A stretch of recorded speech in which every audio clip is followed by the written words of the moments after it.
Regardez bien, une belle année de plus s'achève.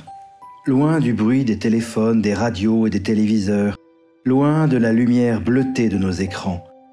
Et comme ne le révèlent pas nos visages masqués et les longues files d'impatients attestés, nous achevons ensemble une année où, plus fort que tout, l'amour a continué de se déployer, simple, discret, fidèle.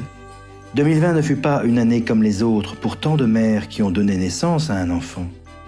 2020 ne fut pas une année comme les autres pour tant de pères qui ont accueilli ce fils ou cette fille avec joie et humilité. 2020 ne fut pas une année comme les autres pour tant d'enfants qui se sont sentis portés, soignés, accompagnés, nimbés de délicate tendresse et de gratuite générosité.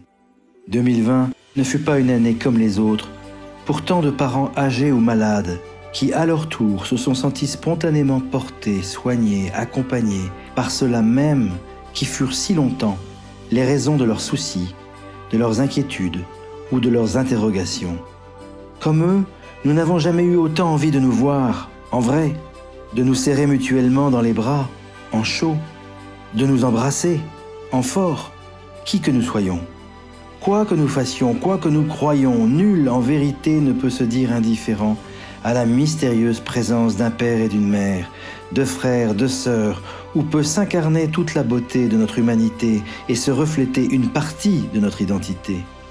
Réapprenons à l'accepter, la chérir, la protéger, sans douter, sans trembler, sans gémir, mais avec toujours au cœur le vif désir d'en partager les joies et les promesses avec ceux et celles qui n'ont pas encore eu la chance de la comprendre, de l'accueillir et surtout de la vivre. Bonne année 2021 à chacun.